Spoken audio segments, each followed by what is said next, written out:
બજરંગ દળ શહેર પ્રમુખ ભાવનગર.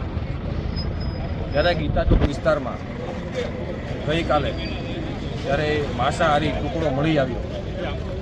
આમ તો આવી ઘટના આ વિસ્તારના 2 વર્ષથી સતત બનતી આવતી હોય છે. આ વર્ષે વહીવટી વિભાગ અને પોલીસ વિભાગ દ્વારા જ્યારે નિગરાની રાખવામાં આવી ત્યારે આ વખતે બકરી ઈદના સમયમાં તો કોઈ બનાવ ન બન્યો, પરંતુ એવું લાગે છે કે કદાચ તાજિયાના લીધે આવું કંઈક આ લોકોએ કર્યું છે.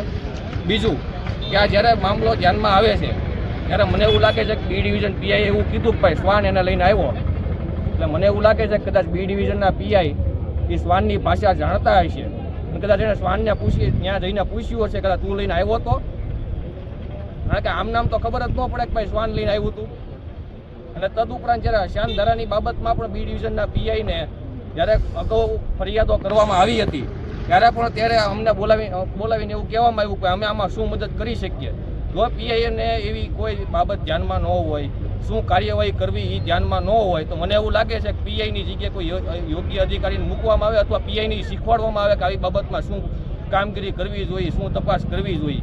કારણ કે આ બાબતમાં એણે એવું કીધું કે શ્વાનની ટુકડો લઈને આવે તો એ તપાસનો વિષય બની જાય કે પીઆઈની માનસિકતા કઈ રીતની છે. અને આ વિષયમાં પણ જ્યાં જ્યાં હિન્દુ સમાજની જરૂર છે, જ્યાં જ્યાં હિન્દુ સમાજ કાર્યક્રમો આપશે ત્યાં સમગ્ર કાર્યક્રમોમાં વિશ્વ હિન્દુ પરિષદ બજરંગ દળ હિન્દુ સમાજની સાથે જ છે. અને આ વિષયમાં પણ યોગ્ય તપાસ થાય એ બાબતનો પ્રયાસ હરમેશ વિશ્વ હિન્દુ પરિષદનો રહેશે. કેટલા હિન્દુ સંગઠનો ચાલે છે ભાવનગરમાં? ભાવનગરમાં અનેક વિશ્વ હિન્દુ પરિષદ સહિત અનેક હિન્દુ સંગઠનો ચાલે છે. આજે કેટલા સંગઠનો આવ્યા? આજે અહીંયા વિશ્વ હિન્દુ પરિષદ ઉપસ્થિત છે, ત્યારબાદ સેતુબંધ માળેકવાડી સંગઠન પણ ઉપસ્થિત છે.